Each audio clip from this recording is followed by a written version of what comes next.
Hello everyone, today we are going to study about physics chapter 1 unit and measurement, and in this lecture I will cover each and every line of NCERT.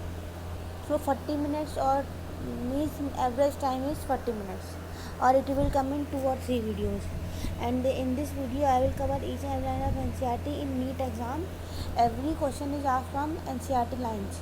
So please focus as solution reason match the following question types are asked. Introduction.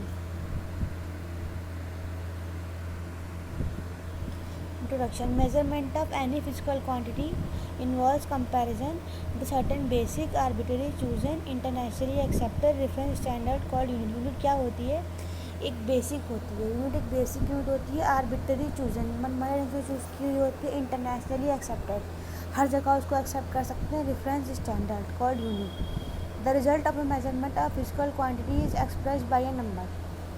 Physical quantity का जो कोई भी result होता है, physical quantity मतलब कोई भी मास है, लेंथ है, टाइम है, ये फिजिकल क्वांटिटी हो गई। तो result of a physical quantity, result of a measurement of physical quantity is expressed by a number accompanied by a unit. Physical quantity का जो भी रिजल्ट होता है उसको एक्सप्रेस करते हैं नंबर से, मतलब 3 हो गया, 4 हो गया, 6 हो गया, accompanied by unit. 3 metre length हो गई, 3 मीटर, मास हो गया 4 kg, टाइम हो गया 6 सेकेंड। तो वही बता रहे कि result of a measurement of physical quantity, physical quantity का कोई भी रिजल्ट अगर होता है तो उसका एक्सप्रेस करते हैं बाय नंबर से एक्सप्रेस करते हैं कंपोनेंट बाय, उसके बाद एक यूनिट आ जाती है। Although the number of physical quantities appears to be very large, यहाँ पे है, we need only limited number of units for expressing all the physical quantities since they are interconnected with one another. क्या कह रहे हैं? Physical quantities बहुत ज़्यादा होती हैं, फिजिकल क्वांटिटीज़ बहुत ज़्यादा होती है, यूनिट्स बहुत ही कम होती हैं और वो आपस में इंटरकनेक्टेड होती हैं। फिजिकल क्वांटिटीज़ बहुत ज़्यादा होती है, यूनिट्स बहुत ही कम होती हैं और वो आपस में इंटरकनेक्टेड होती हैं। यूनिट्स फॉर द फंडामेंटल और बेस क्वांटिटीज़ और पर फंडामेंटल और बेस यूनिट। यूनिट जो होती है फंडामेंटल, या एक यूनिट होती है फंडामेंटल और यूनिट और बेस यूनिट। यूनिट होती है फंडामेंटल यूनिट, फंडामेंटल यूनिट को ही हम लोग बोलते हैं base unit. Unit for the fundamental और बेस क्वांटिटीज़ और पर फंडामेंटल और base units. The units of all other physical quantities can be expressed as a combination of the base units।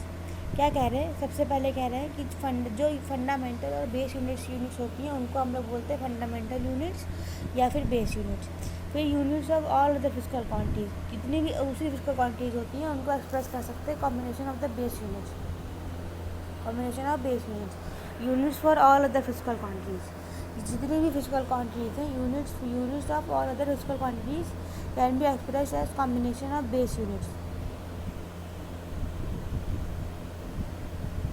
Units of all other physical quantities, fundamental के अलावा, base के अलावा और भी क्वांटिटीज़ होती हैं। फंडामेंटल यूनिट के अलावा, बेस यूनिट के अलावा और भी क्वांटिटीज़ होती हैं, उनको हम लोग एक्सप्रेस कर सकते हैं उन्हीं बेस यूनिट के कॉम्बिनेशन से।